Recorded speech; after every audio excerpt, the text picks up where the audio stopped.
नमस्कार फ्रेंड्स, मेरा नाम है Sagar Patel, LG Electronics India Private Limited से।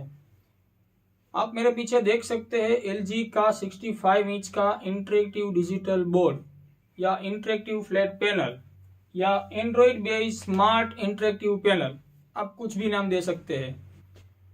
तो आज मैं आपको बताने जा रहा हूँ एलजी की most popular and most recommended product के बारे में। तो आप यहाँ पे अभी जो बोर्ड देख रहे हैं ये बेसिकली 3 साइज में अवेलेबल है, 65 इंच, 75 इंच एंड 86 इंच।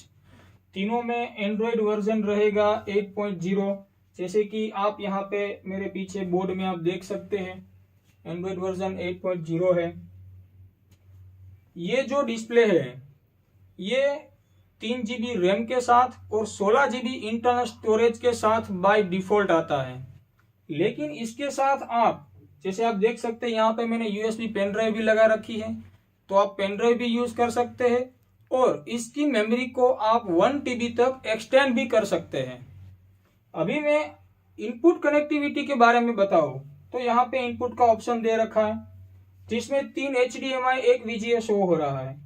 ये बाय डिफॉल्ट एंड्रॉइड है और यहाँ पे एक पीसी का ऑप्शन भी आप देख पा रहे हैं। लेकिन ये पीसी है क्या? ये PC one type of CPU है जिसको टेक्निकल टर्म्स में ओपीएस बोलते हैं, जो मैंने डिस्प्ले के अंदर इनबिल्ट ही इंस्टॉल कर दिया है। तो यानी कि अभी आपके पास यहाँ पे 2 ऑपरेटिंग सिस्टम हो गया, एक है एंड्रॉइड और दूसरा है विंडोज। जैसे कि आप यहाँ पे देख पा रहे हैं कि मेन ऑप्शंस जो उसके होम बोर्ड यानी कि डैशबोर्ड पे शो कर रहे हैं, इनपुट है, कीपर है, स्क्रीन शेयरिंग एप्लीकेशन है, ब्राउजिंग है, फाइल मैनेजर है, यहाँ पे नोट का एप्लीकेशन है और सेटिंग का ऑप्शन होम पेज पे ही दे रखा है। तो हम 1 बाय 1 एक एक एप्लीकेशन को थोड़ा डिटेल में रिव्यू करेंगे। तो चलिए मेरे साथ, हम सबसे पहले बोर्ड में चलते हैं। ठीक है, तो ये यहाँ पे व्हाइट कलर का बोर्ड आपको दिख रहा है, लेकिन व्हाइट के साथ यहाँ पे मल्टीपल बैकग्राउंड कलर्स अवेलेबल है। जैसे कि अभी मैंने ब्लैक सिलेक्ट कर लिया है, दूसरा मैं यहाँ पे ग्रीन सिलेक्ट कर रहा हूँ। ठीक है, तो आप इसी हिसाब से यहाँ पे 24 colours as a background available है, तो आप इसमें से अपनी चॉइस का कलर यूज कर सकते हैं। दूसरा यहाँ पे ऑप्शन दे रखा है टेक्सचर्स का। तो अगर आपको लाइनिंग या म्यूजिकल या ग्राफ या कोई ड्राइंग मैदान की कोई ड्राइंग की रिक्वायरमेंट है तो आप उसको भी यहाँ पे सेट कर सकते हैं। अगर आपको कोई कस्टमाइज रिक्वायरमेंट है, जैसे आपको कोई मैथमेटिकल ड्राइंग करना है या कोई ग्राफ ड्रॉ करना है या कोई गेम का जैसे आपको मैदान का इमेज चाहिए, तो उस इमेज को आप यहाँ पे सिंपली इंपोर्ट करोगे और उसको ओके करोगे, तो ये जैसे ब्लैक कलर का जो बैकग्राउंड दिख रहा है उसकी जगह पे आपको आपका कस्टमाइज इमेज दिखेगा, फिर वो चाहे किसी भी चीज का हो। तो अभी हम डिफॉल्ट को सेट करके हम आगे बढ़ते हैं। जैसे यहाँ पे आप नीचे देख सकते हैं सिलेक्शन का ऑप्शन है, पेन का ऑप्शन है, इरेजिंग का ऑप्शन है, डिलीट का है, यहाँ पे शेप दिख रहे हैं, यहाँ पे स्पेस एडर दिख रहा है। ठीक है, यहाँ पे एमएस पेंट का ऑप्शन है, यानी कि ड्राइंग का ऑप्शन भी है। लाइक अगर कोई ड्राइंग टीचर है तो वो स्केच भी यहाँ पे ड्रॉ कर सकते हैं। तो हम 1 बाय 1 ऑप्शन यहाँ पे देखते हैं। जैसे मैंने पेन को ओपन किया तो 3 डिफरेंट टाइप की पेन यहाँ पे मिलेगी, डिफरेंट टाइप का कलर कॉम्बिनेशन में यहाँ से चूज कर सकता हूँ। यहाँ पे मैं उसका जो है थिकनेस भी एडजस्ट कर सकता हूँ। जैसे मैं यहाँ पे व्हाइट कलर को सिलेक्ट कर दूंगा, ठीक है, और मैं यहाँ पे ब्रश टाइप का पेन ओके करूंगा। फिर जैसे मैं यहाँ पे कुछ भी राइटिंग करूंगा, ठीक है, तो आप इसको यहाँ पे राइटिंग भी कर सकते हैं और न केवल आप पेन से लिख सकते हैं लेकिन अपने हैंड के फिंगर्स से भी आप यहाँ पे लिख सकते हैं। ये जो बोर्ड है basically 10 point multi writing facility को अलाउ करता है, यानी कि आप 10 फिंगर से एक साथ यहाँ पे लिख सकते हैं। तो यहाँ पे अगर मेरे को कुछ इरेज करना है तो दूसरा ऑप्शन यहाँ पे मिलेगा इरेजिंग का, लेकिन मैं इरेजर को सिलेक्ट नहीं करूंगा। फिर भी अगर मेरे को कुछ रिमूव करना है तो मैं क्या करूंगा, इसके अंदर एक एडवांस फैसिलिटी दे रखी है पाम इरेजिंग की। अभी पाम इरेजिंग क्या होता है, जैसे कि मैं अपनी हथेली बोर्ड के ऊपर में रखूंगा तो इरेजर बाय डिफॉल्ट एनेबल हो जाएगा। जैसे ही आप यहाँ पे देख सकते हैं मैंने हथेली को यहाँ पे प्लेस कर दिया तो इरेजर बाय डिफॉल्ट एनेबल हो गया और मैं इजीली यहाँ पे रिमूव कर सकता हूँ। तो ये पाम इरेजिंग फैसिलिटी, ये एडवांस फैसिलिटी इस बोर्ड के अंदर बाय डिफॉल्ट दे रखी है। अगर मेरे को कोई पर्टिकुलर पोर्शन को रिमूव करना है तो मेरे पास बाय डिफॉल्ट इरेजर तो है ही। अगर यहाँ पे ये जो लाइन बनी है उसको रिमूव करना है, मैं सिंपली सिलेक्ट करूंगा तो ये इरेज हो जाएगा। अगर मुझे पूरा बोर्ड को डिलीट करना है तो मेरे पास यहाँ पे ऑप्शन है डिलीट का, तो मैंने अभी पूरा बोर्ड को डिलीट कर दिया। दूसरा, अगर मैं एजुकेशनल पॉइंट ऑफ व्यू से मैं बात करूं तो यहाँ पे मेरे पास शेप का भी ऑप्शन है। जैसे यहाँ पे 2D एंड 3D आप देख सकते हैं, तो यहाँ पे मैं 3D शेप को मैं सिलेक्ट करता हूँ। मैंने कोई एक कलर भी सिलेक्ट किया और यहाँ पे मैं सिंपली एक क्यूब बनाता हूँ। तो ये 2D एंड 3D मोड में डिफरेंट टाइप ऑफ शेप यहाँ पे बाय डिफॉल्ट आपके पास अवेलेबल है। ठीक है, अभी आपने कोई क्यूब को यहाँ पे ड्रॉ किया, अगर उसकी प्लेस आपको एडजस्ट करनी है तो आपके पास यहाँ पे सिलेक्शन का एरो भी है। ठीक है, सिलेक्शन का ऑप्शन भी है। जैसे मैंने इसको सिलेक्ट कर लिया तो ये पूरा मेरा क्यूब सिलेक्ट हो गया। अभी मैं अगर उसकी साइज में उसको चेंज करूंगा तो ये चेंज भी होगा और उसकी पोजीशन को भी मैं चेंज कर दूंगा। तो ये ऑप्शन भी आपके पास अवेलेबल है। दूसरा एक चीज मैं खास बताना चाहूंगा कि अगर आप कोई मैथमेटिकल टीचर है या फिजिक्स के टीचर है या केमिस्ट्री के टीचर है तो आपको एक फैसिलिटी बहुत ही हेल्पफुल हो सकती है। वो क्या है, तो आप यहाँ पे देख सकते हैं एक हैंड का यहाँ पे सिंबल दे रखा है। अगर आपका इक्वेशन, आपका सम या कुछ भी जो आप राइटिंग कर रहे हैं, अगर पूरा एग्जाम्पल या पूरा सम आपको एक ही बोर्ड में चाहिए तो आपको सिंपली ये करना है कि ये मैंने सिलेक्ट किया हैंड का ऑप्शन। अभी मैं जो पूरा बोर्ड है उसको मैं उसमें स्पेस को मैं ऐड कर दूंगा, यानी कि जो मैंने लिखा है वो मेरा ऊपर चला गया। अभी यहाँ पे मैं और कुछ लिखता हूं। ठीक है, तो अभी ये पूरा स्पेस मेरे को लिखने को मिल गया। तो जैसे आप यहाँ पे देख सकते हैं कि यहाँ पे मैंने कुछ राइटिंग किया। अभी भी मेरे को स्पेस की रिक्वायरमेंट है तो मैं फिर से हैंड को यहाँ पे टिक करूंगा और ये जो मेरा कंटेंट है उसको मैं मूव कर दूंगा अपवर्ड साइड। ये जो कंटेंट है उसको आप लेफ्ट राइट अप डाउन कोई सी भी साइड पे आप मूव कर सकते हैं अपनी चॉइस के हिसाब से। ठीक है, और यहाँ पे मैं दूसरा कोई एक शेप भी यहाँ पे मैं ड्रॉ कर दूंगा। ठीक है, तो अभी मैंने यहाँ पे इतना सारा सिर्फ एक ही बोर्ड में लिखा है।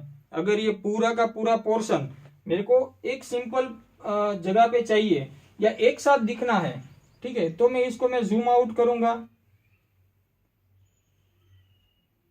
और अभी ऊपर भी कंटेंट है।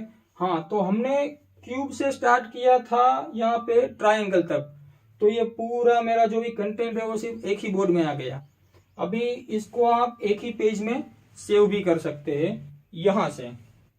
ये जो ऑप्शन यहाँ पे दे रखा है इसमें आप सिंपली एक्सपोर्ट करोगे।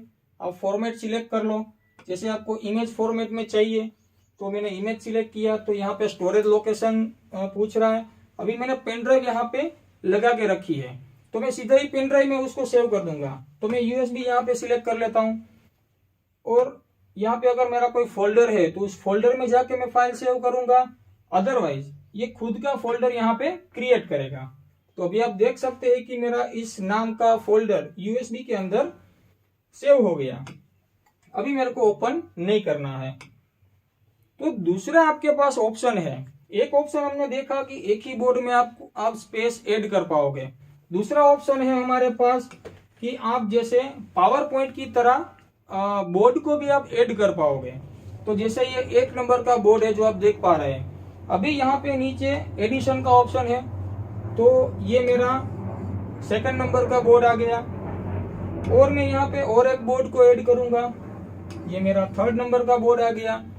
अभी मुझे सभी बोर्ड को एक साथ दिखना है तो मैं सिंपली जो न्यूमेरिकल यहाँ पे दिखा रहा है मैं उसके ऊपर टैप करूंगा तो राइट हैंड साइड में पूरा फॉर्मेट ओपन होगा जहाँ पे 3 बोर्ड मेरे दिख रहे हैं। अगर मेरे को 100 बोर्ड पे जंप होना है, ठीक है, तो उसको मैं सिलेक्ट कर लूंगा। अभी मेरा 1 नंबर का बोर्ड आ गया। अभी मेरे को सीधा 3 नंबर को एक्सप्लेन करना है तो मैं 3 नंबर पे सीधा जंप करूंगा। तो लाइकवाइज आप यहाँ पे n number of board add कर सकते हैं, n नंबर ऑफ बोर्ड। तो ये भी आपको, ये जो ऑप्शन है बहुत ही आपको हेल्पफुल हो सकता है। दूसरा यहाँ पे एक ऑप्शन दे रखा है लाइक MS पेंट की तरह, यानी कि जो भी कोई स्केच आर्टिस्ट है, जैसे कोई ड्राइंग का एक्सपर्ट है, तो उसके लिए यहाँ पे सेपरेट ऑप्शन दे रखा है। तो इसको भी आप यहाँ पे यूज कर सकते हैं। जैसे कि मैं कोई एक नेचुरल जैसे मैं ड्रॉ करता हूँ, तो यहाँ पे कलर कॉम्बिनेशन, डिफरेंट टाइप की पेन, इरेजर, ये सब कुछ यहाँ पे शो कर रहे हैं। ठीक है, तो यहाँ पे जैसे मैंने कोई ट्री को ड्रॉ कर दिया, तो लाइकवाइज आप इसको आप यूज कर सकते हैं। अभी हम चलते हैं फिर से बोर्ड के अंदर। हाँ, तो बोर्ड में जैसे दूसरी एक फैसिलिटी है, जैसे आपको कोई कंपैरिजन करनी है तो इमेजेस को आप सीधा ही बोर्ड में आप इंपोर्ट कर सकते हैं। जैसे मेरी इमेज है USB में पड़ी है, तो मैं यहाँ से सीधा ही मल्टीपल इमेज एक साथ इंपोर्ट कर लूंगा। तो ये मेरा इंपोर्ट हो गया, एक साथ 4 इमेज। अभी इसको एडजस्ट करना है तो मैं एडजस्ट भी कर पाऊंगा। ठीक है, सिलेक्ट करके मैं इसकी साइज को रीसाइज भी कर पाऊंगा। अभी मेरे को कोई एक पोर्शन पे हाईलाइट करना है तो मेरे पास स्पॉटलाइट का भी ऑप्शन है। जैसे मुझे सिर्फ एक ही इमेज दिखानी है जिसके ऊपर मैं एक्सप्लेन कर रहा हूँ फॉर एग्जांपल, तो आप ऐसे उसको स्पॉट भी कर सकते हैं। तो ये ऑप्शन भी आपके पास अवेलेबल है, इसको भी आप यूज कर सकते हैं।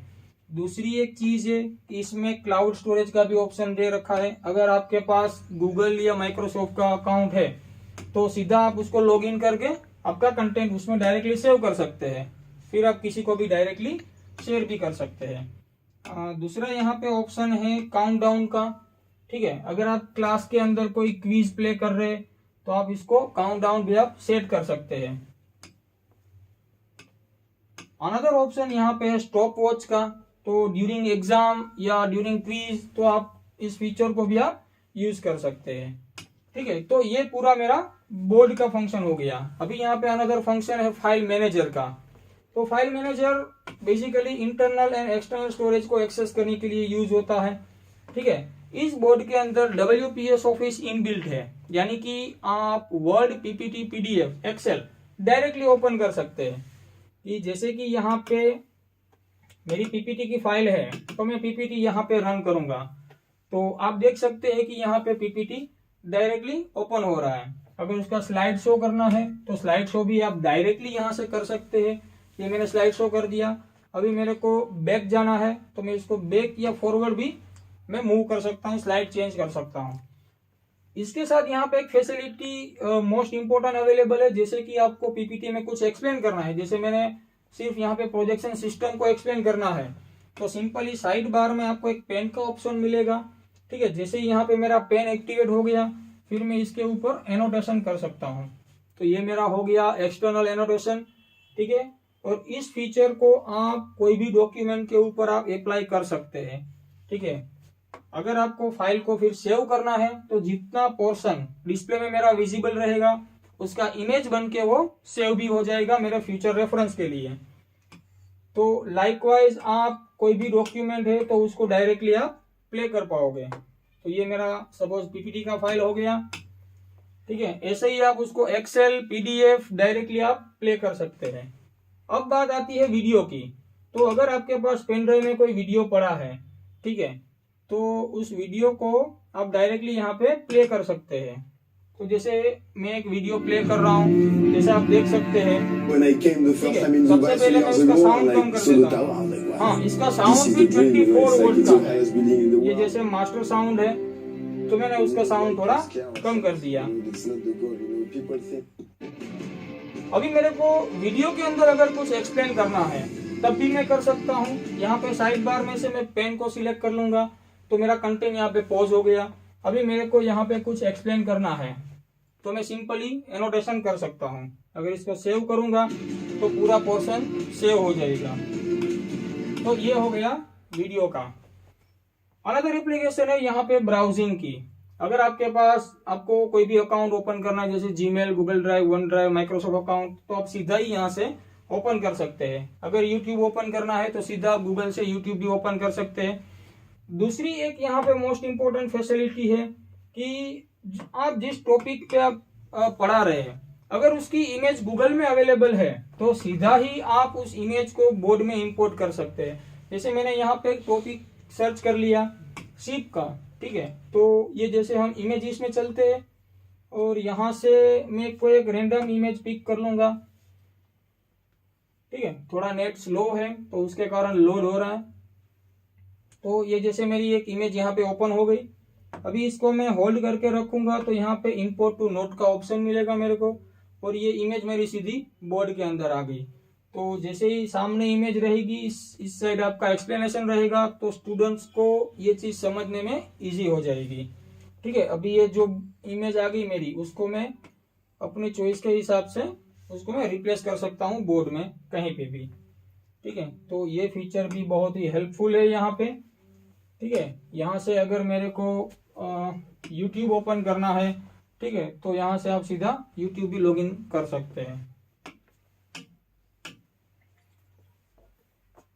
अभी बात आती है मोस्ट इंपोर्टेंट एप्लीकेशन की, स्क्रीन शेयर प्रो, ठीक है।